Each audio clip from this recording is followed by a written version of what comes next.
from the south of England. I come from the northeast of England, and I grew up culturally looking in this direction rather than south. I'm a citizen. I always see myself as a native of the Kingdom of Northumbria rather than anywhere else. And indeed, I'd been to Edinburgh 4 or 5 times before I ever got anywhere as far south as York. So it's nice to be back in civilization again. I now live in the south of England in Yorkshire.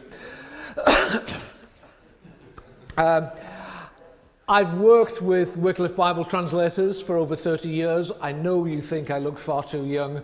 That laugh was cruel. And Wycliffe Bible translators, effectively, we do what it says on the tin. We translate the Bible, do a few other things, but we do translate the Bible. And what I'd like to do in this talk is to compare my experiences as a translator in Ivory Coast. I was younger and slimmer.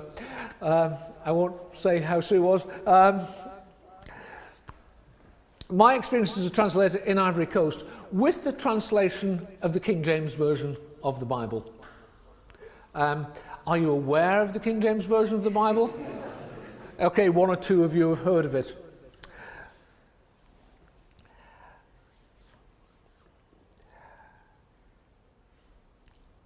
You've heard of the King James Version. You've probably not heard of the Kuya version, unless you read my blog. And if you don't, I'd like to know why, but we can talk about that.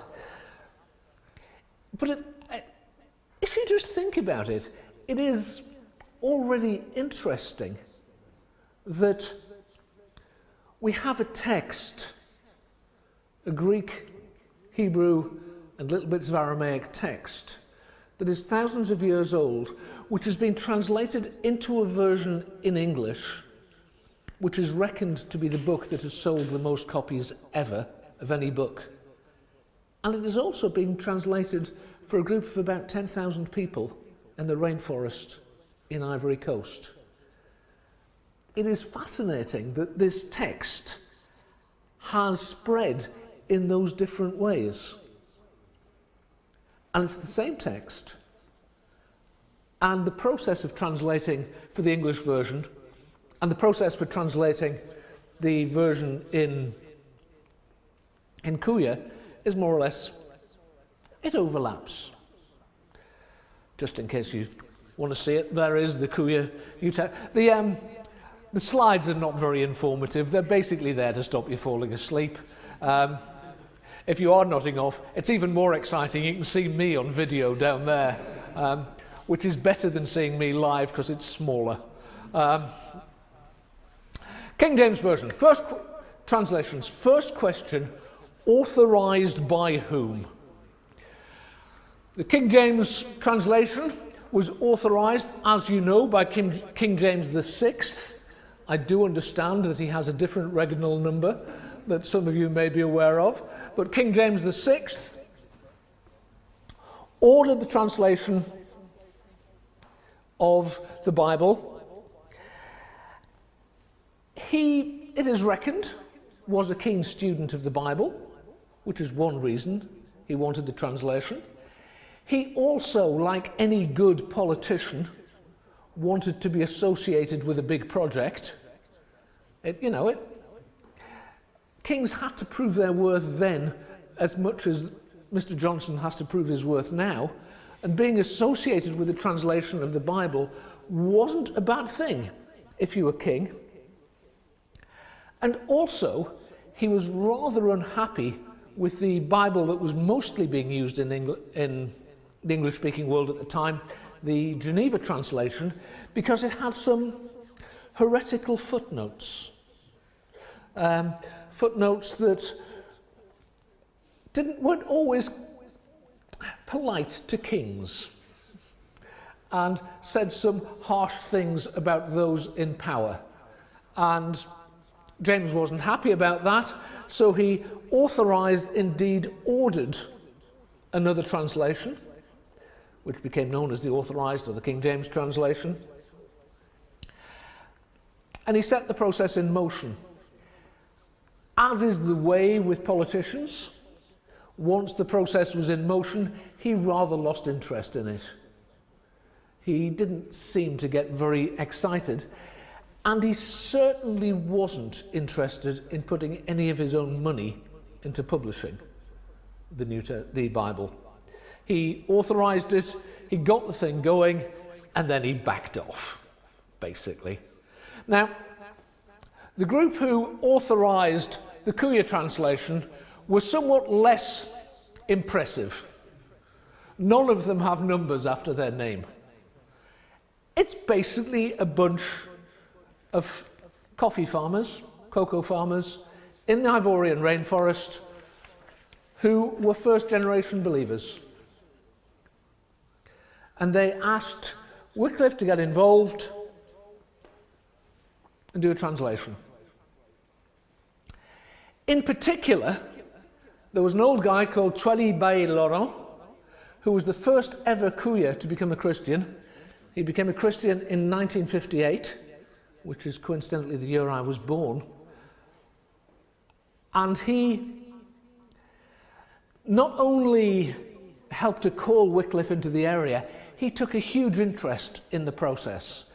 In this picture, it's not very bright, but you can see he's got a massive grin on his face. That is because he is holding the first ever printout of the New Testament in Kuya in his hands. He held, hot off the press, and he's holding it there. He was a pain in the neck. He was so keen to see the Bible translated into his language, he stayed engaged in a way that King James never did. And he would come to us regularly in the evening and say, "What have you translated today?" To which we'd reply, "We've only been here 2 weeks and we haven't even learned the language yet. Give us a break." But he was engaged and he pushed, and he really wanted to see the translation done. It's often asked whether missionaries should be involved in Bible translation, whether outsiders should get engaged and change culture by bringing the Bible. Don't have time to explore all the aspects of that. It was their idea. The Kuya Church was asking for a translation. If we say we don't have the right to do it, we are saying to the Kuya, you can't have what you're asking for, what you want. That's a rather paternalistic approach. We could get into that in more detail. A tradition of translation. The authorized version is often thought of as being the first translation in English, mainly by people who know nothing, but that's another story. But actually the authorized version was the next in a long series of translations. Already mentioned that the Geneva Bible was there. You can go back as far as Tyndale. And the translators, one of the translators of the King James Version, Simon Ward, explained later, caution was given that an entirely new version was not to be furnished, but an old version, long received by the church, to be purged from all blemishes and faults. The aim of the King James Version translators was not to do a new translation, but to purge the faults from the old translations. It was part of a tradition. It had been going for a while. Kuya is somewhat different. There was no tradition of translation in the Kuya language. Indeed, there was no tradition of written literature. There was an oral literature, folk tales, proverbs and wisdom, but there was no written literature. And the problem with oral literature is just that it's oral and it doesn't last. There is a wonderful saying by the Malian writer Amadou Hampâté Bâ that when an old man in Africa dies, it's like a library burning down, because you lose the wisdom. Part of our role as translators was to record those folk tales, to write them out as books, and to start working with not just the church, but with the wider community among the Kuya to develop a literature. The world is changing around them. And there are a lot of libraries burning down. Part of what we did was not just to translate the scriptures, but to put some stuff down on paper so that when those libraries burned down, the books were still there. So there was no process, there was no tradition of translation. So actually doing the translation, what do we do? Well, the process for translating the authorized version is well documented. There were a group of 47 highly respected and extremely qualified scholars. They were taken from the three poles of English intellectual life: Oxford, Cambridge and Westminster. Why they didn't include St Andrews, I don't know. But the translation was done in each of those three areas. The manuscripts were shared. There was a strict editing process so that although one bit may have been done in Oxford, another in Cambridge, they all had the same voice. But these 47 scholars worked together to produce a uniform and a unified translation. It was a bit different working among the Kuya. We did not have 47 highly qualified translators. There were barely that number of believers at that point. And those that were there, very few had had as much as 3 years of secondary school. We were working with a group of people who, by the standards of this room, were barely educated. The way we worked was that we as expat linguists would dig deep into the text, explain it in French, explain it in our halting Kuya, till we were sure that they had soaked up what the meaning was, and then get them to express it into their Kuya. We'd then bat it backwards and forwards, sometimes quite quickly because we knew we'd got it right, sometimes for a long time. When we finally were sure we had something, write it down, and then there'd be a long series of checks to make sure that not only were we happy, but the people outside in the village who weren't Christians understood it, and then to work with consultants who would check that we'd got it accurate. It was a long and slow process. I was one of the exegetes doing that work, and I'm dead chuffed with the Kuya New Testament. It's not bad to be able to look on and say, if I do nothing else in life, there is a New Testament that I was involved in. But the thing I'm most proud of in my time in Africa was that I was involved in helping to set up an MA course in Bible translation at a local seminary. So that now they don't need expats like me. I did myself out of a job. It's unlikely that a group like the Kuya will ever have 47 trained linguists to do translation. But there is no reason why groups can't have one or two. The resources are put in place for that. Because the AV was building on a long tradition, they already had some things sorted out. They knew how to say righteousness. They had words like that. We didn't have words like that in Kuya. People had never wrestled with how to express that. We didn't have a theological basis to begin with. And that meant we had some interesting discussions. Historically, the only expression of Christianity which had been around for a long time in the Cuya area was Roman Catholic. And I'm going to have to be delicate here. But it did mean that they used a word for baptism which meant pour water on the head, which, as we know, is just... Sorry, no. But as a linguist and as a Baptist, I couldn't accept that. That is not what happened when John baptized Jesus. You have, leaving theological arguments aside for a moment, John dunked Jesus under the water. He didn't sprinkle water on his head. So what do? The Cuya could perfectly say dunked, but they already had a tradition of saying sprinkle water on the head. Do we, as outsiders, insist that they get it right? It's their language. They're the ones reading the Bible now.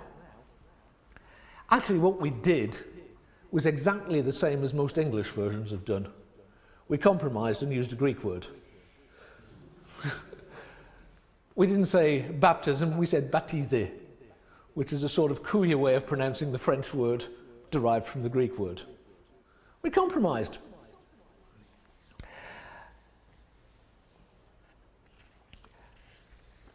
A slightly more awkward one comes in Acts 27, the shipwreck passage, where they throw the anchor out. The Cuya live in a rainforest.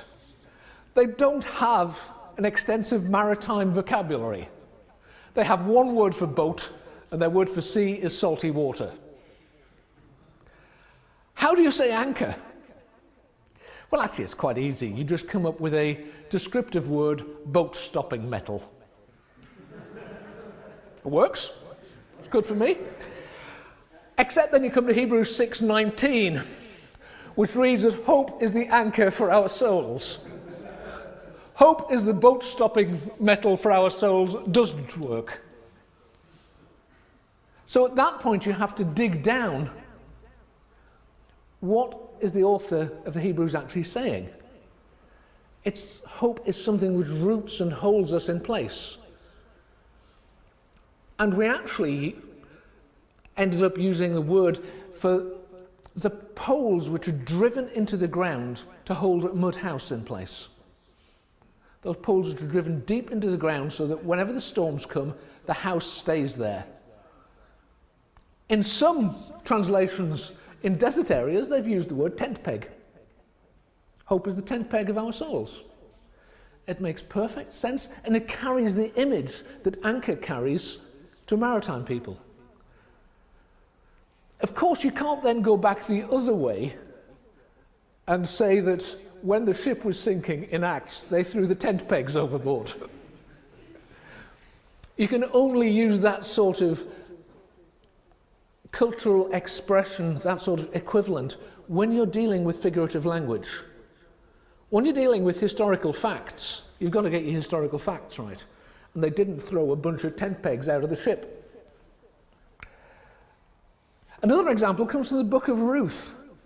Those of you who are Old Testament specialists will pronounce the word goel better than I do. Kinsman in the authorized version, kinsman redeemer in the NIV. It speaks of this tradition that when someone died and their widow was left, their brother would marry the widow. That's what happened in Ruth to ensure the family line.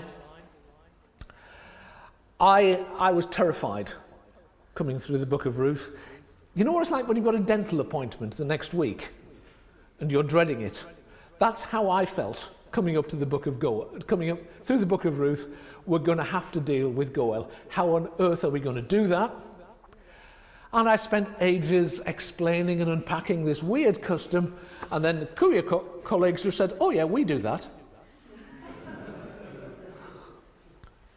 Whatever the weaknesses of the Cuya translation, at that one point, we are better than every translation in English, because they've got a perfectly sensible word for it. Now, the translators who worked on the King James were an amazing bunch. They worked from the original languages, but also consulted commentaries in Latin, Greek, Chaldean, Arabic, Gothic, Anglo-Saxon, French, Syriac, and Dutch, which is pretty impressive. It was said that Dean Lancelot, who was head of the Westminster team, could have been the Interpreter General at Babel.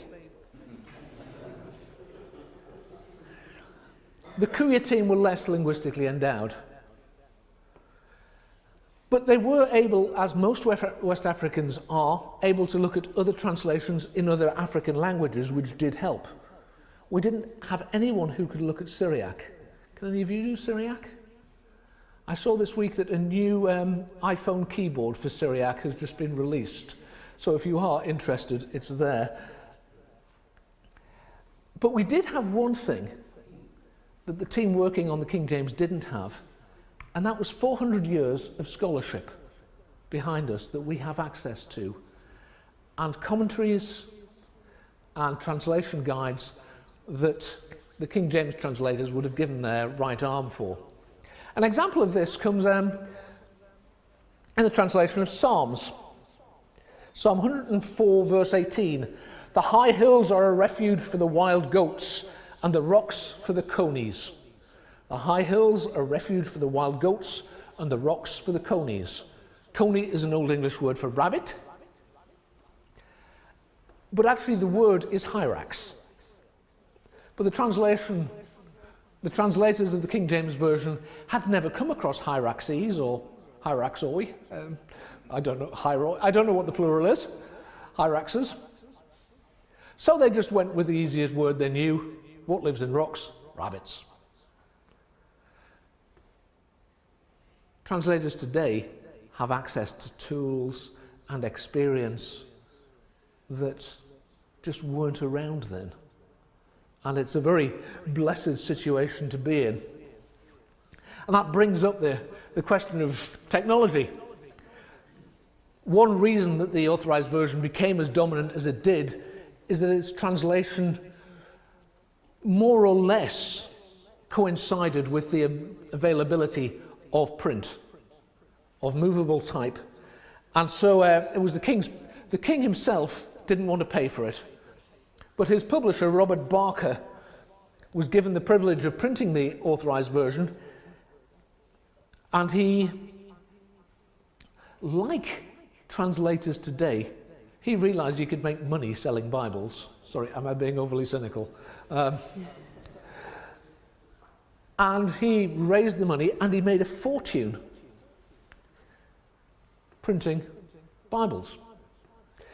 But the translators themselves could only work with handwritten manuscripts. You know, they had to write everything out by hand as they went along. And even just a generation or so ago, Bible translators working in places like the Kuya had to work with handwritten manuscripts. In that sense, Peter Granger is nodding his head because he probably did that. And if you just think about it, that precludes making multiple copies of a document. You know, you can use carbon paper and you can get a second one that you can almost read, and a third one that if you've got really good eyesight, you can imagine what it might once have said. But writing by hand, something the length, just imagine you're translating, what's the longest book in the New Testament? Luke, very good. Less chapters than Matthew and Acts, but longer chapters, more verses. Imagine you're writing out the book of Luke. How long would that take you? And imagine then you've got to make 5 copies so that all of your reviewers can see it. It's an arduous process. Even in the 1990s, we had a little Toshiba laptop. Now, in the pre-Windows days, writing in specialized scripts was a bit more complex than it could be. But we had a dot matrix printer running off solar panels, and we could run off lots of copies. And when it came to a long book, and it needed more battery power than the solar panels could provide, we would drive our car right up to the office door, run jumper cables from the car to our solar panel system, keep the car engine. The last thing you want in hot season in West Africa is a car engine in your office. But it worked and gave us enough power, and we could print numerous copies of everything we produced. And so we could share them with the translation team, but also with church leaders. And these days, the computer systems available, Sue will be talking, perhaps mentioning more of this, computer systems available to translators are remarkable. I mean, we basically had very simple systems back in the 80s. What you can do with computers now, it's quite impressive. But where the use of computers for us came into its real benefit was compiling the final manuscript. You would be surprised at how easy it is to lose a chapter of the Bible. You know, you start printing off Romans and you don't realize that the file you had for Romans chapter 9 was on a different floppy disk. There are software suites which will check that you've got the right number of verses and chapters. And we did actually lose a chapter of Romans at one point, but we found it again. But we might never have noticed. You know, it's the sort of thing that can happen to anybody, can't it?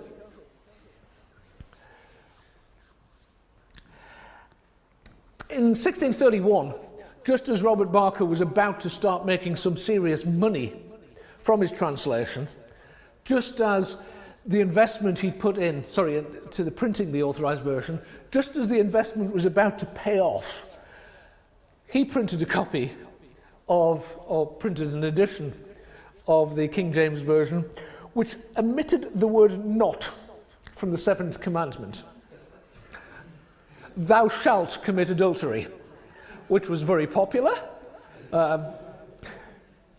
But he was rebuked publicly by the king and fined £300. And in those days, £300 was worth £300, let me tell you. And he died in a debtor's prison. But even before then, it is reckoned that, that there was one error for every 10 pages of text in every edition of the King James Bible. My favourite is the first folio, which became known as the He version, because in Ruth 3:15, it said that he went into the city when it should have been she. Ruth became gender fluid. The impact of the translation. Christians are by nature conservative, with a small c, and we take time to adopt to changes, including adopting a new translation.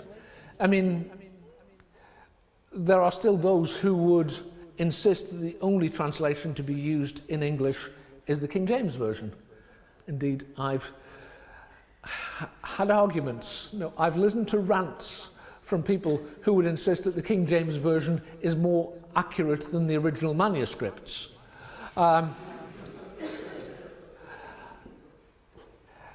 We are slow to adapt to changes, including adopting new translations.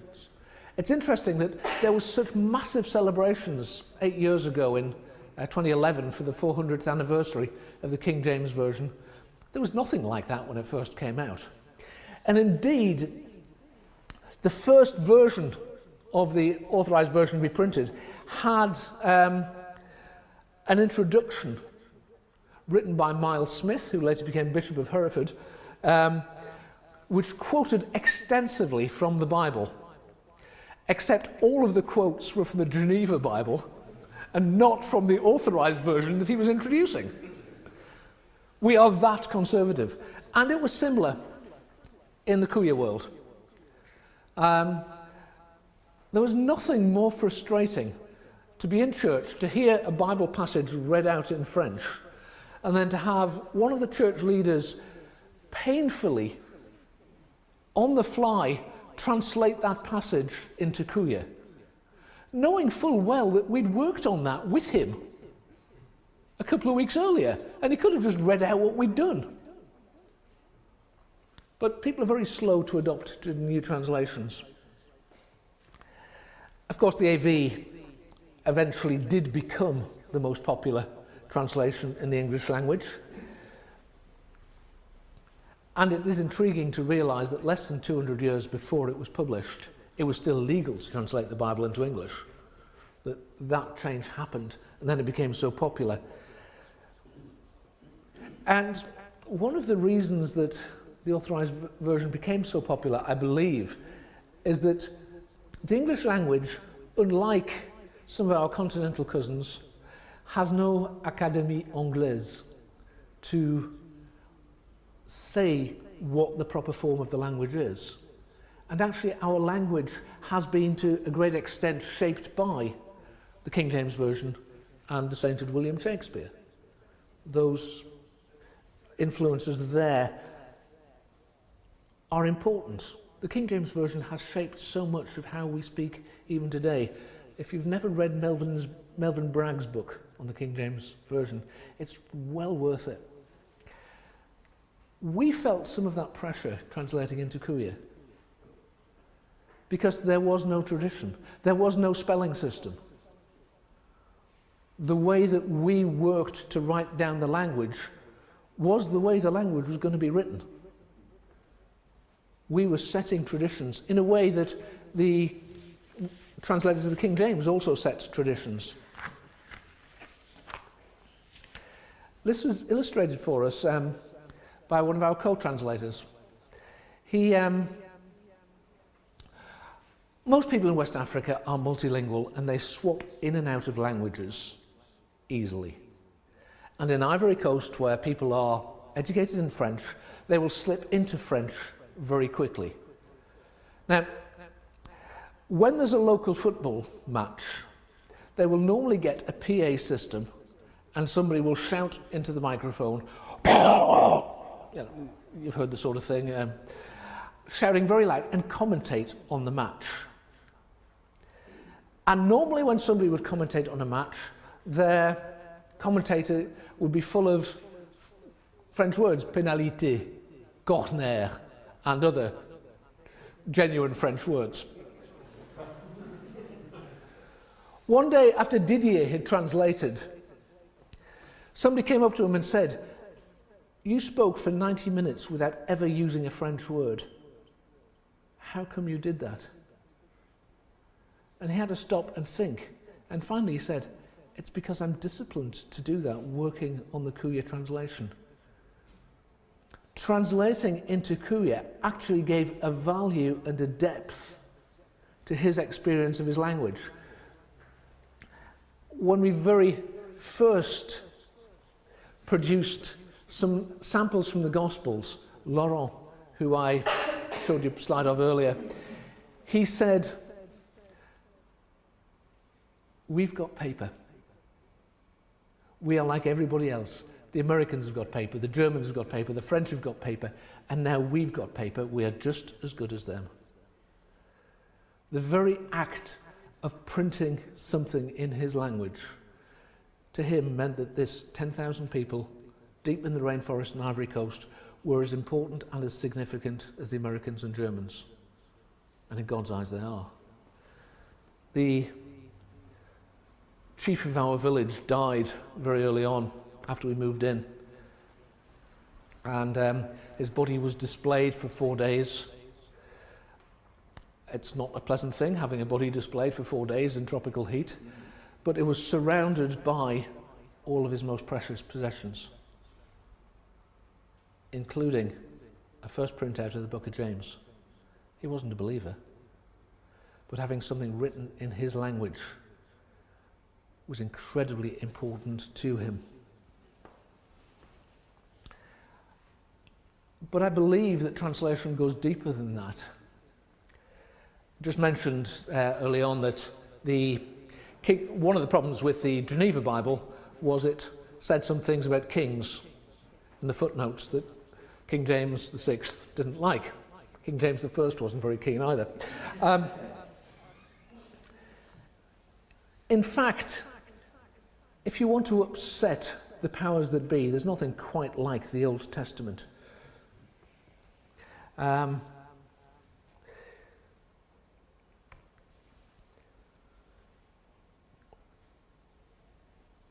Desmond Tutu has said, if you want to give people freedom, give them a Bible. If you want to restrict their freedom, take the Bible from them. Because the Bible teaches notions of justice, teaches the importance of right ruling, of measuring with the right weight, of not cheating. And it's hard to be sure 400 years later, but there is a strong suggestion that the growth of Bible reading, which followed the publication of the King James Version, helped lead towards the rise of Puritanism and eventually the Civil War and the defeat of an unjust king. The King James Version wasn't just a religious event, it was a political event too. Within living memory, there are queer men, not women, because women didn't go to school in those days, but there are queer men who, if they were in school and they spoke in their own language, they would have been beaten. I'll go back one. Now, this old guy who is of that generation can sit in church and read the Bible in his own language. I think that's brilliant. We don't get just how powerful that statement is, not just of God's care for the people, but for God's care for minorities, God's care for the sidelined.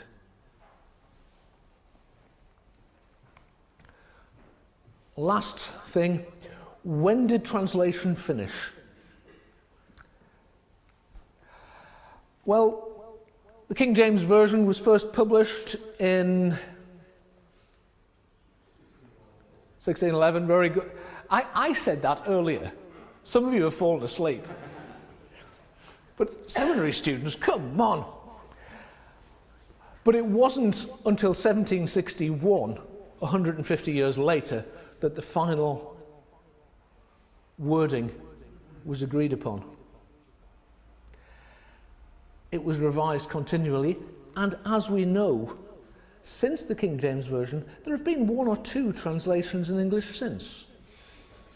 Not many, just a few hundred. The Korean New Testament is unlikely ever to get revised. And at the moment, there's just a New Testament. We really hope that the church will be mobilized to get involved and to translate the Old Testament. And Wickliffe would love to help that. But there has to be some sense of desire and commitment from the church to do that. But leaving the Korea and leaving the English aside just for one moment, there are about 2,000 languages without a single word of Scripture, spoken by 1.5 billion people. That's one or two.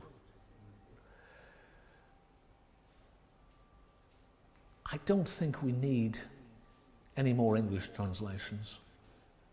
But there's a bit of work to be done, at least not for the next 6 months or so.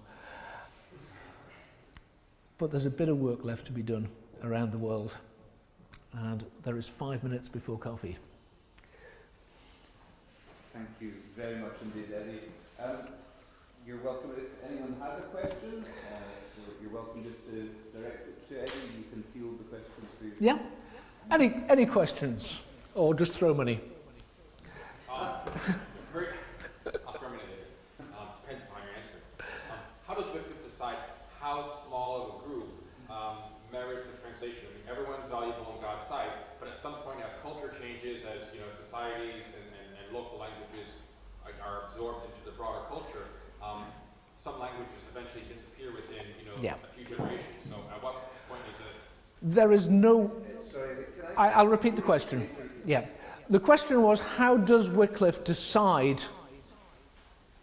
on how small a group to translate for, given that with the changes that are happening in the world, groups are dying out or languages are starting being used? And there is no one answer to that question. That would vary from country to country, from field to field, and to some extent to the desire of the group to see a translation. The Kuya is quite a small group, it's nowhere near the smallest. It is unlikely that Kuya will be spoken very much in 50 years. It's depressing, but I think that's right. But the Kuya church really wanted to see a translation. And hey, if we can reach 10,000 people with the gospel now, that's not a bad use of time. Most church ministers in the UK would be delighted to achieve that. But, we have in the past translated for groups of less than 100. My suspicion is that would be less likely to happen now. But it will depend on local factors. There is no global statement of how that would happen. And equally, a sort of related question that you didn't ask is, how do you set the priorities between a group of 6 million and a group of 10,000? In the end, there is no one answer to that. We got involved in the Kuya translation because it seemed right to the Holy Spirit and to us. There were far larger groups nearby that we could have been involved with. But there is that intangible in mission which goes beyond statistics. And easy answers, there are none. What was the first book you translated from the New Testament, and did you publish the New Testament in gradual form? Okay, we worked with another team. The first book they translated was James, which is an odd place to start, but it was on the grounds that there was a workshop in James. And a trial version of that was published. For ourselves, the first thing we translated was Ruth, which isn't in the New Testament, just in case you're worried about me. But we translated Ruth because it's short, it's narrative, and translating narrative is easy, or relatively easy, and it's not very religious.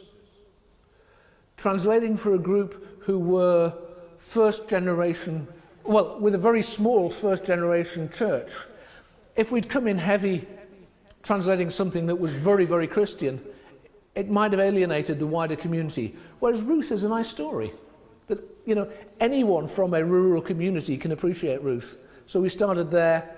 Once we got into the New Testament, we started with Mark, again on the grounds that it's narrative and it's the shortest of the Gospels.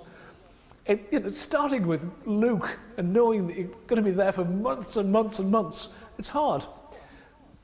However, there is a problem with Mark. It was okay in the Kuya area, but if you're working in an Islamic context, the opening of Mark, the beginning of the gospel of Jesus Christ, the Son of God, that doesn't go down too well as the first scripture you translate for Muslims. Also, Mark chapter 1, verse 4, look it up, is perhaps the hardest verse in the whole New Testament to translate, because it has 4 completely abstract statements. John appeared in the desert preaching the baptism of repentance for the forgiveness of sins. In languages where you can't use words like baptism, because you can't do it as a noun, you have to do it as a verb, who is baptizing who? Who is forgiving who? What are you repenting of? Unpacking all that. So we did Mark, but the first 4 verses of Mark are hard work. Maybe one more question, if anyone has a question. I'm giving answers that are too long, it's scaring them. In your case, the church asked you to come and Yep. translate. There must be many situations where there isn't a church and Wickliffe go to. There are. Yeah. I mean, I'm talking of my experience. There are other places where there aren't a lot of places now worldwide where there may not be one or two believers. But they may not want to be publicly seen to be involved with expatriates anyway. But yes, one of the questions I'm sometimes asked is, what is the difference between Wickliffe as a translation organisation and the Bible societies? And the fundamental difference, though it's not publicly put like this, but this is the truth. The fundamental difference is that Wickliffe is a pioneer mission organisation which works with groups who either have only a few Christians or no Christian, very small. There are exceptions. The Bible Society is a church-based organisation who works with churches. There are exceptions. But the Venn diagram would be Wickliffe, unreached, fewer Christians, Bible Society, churches, with a bit in the middle where we fight over it. No, where we cooperate. Sorry. Did that? Yeah. That's probably a good place to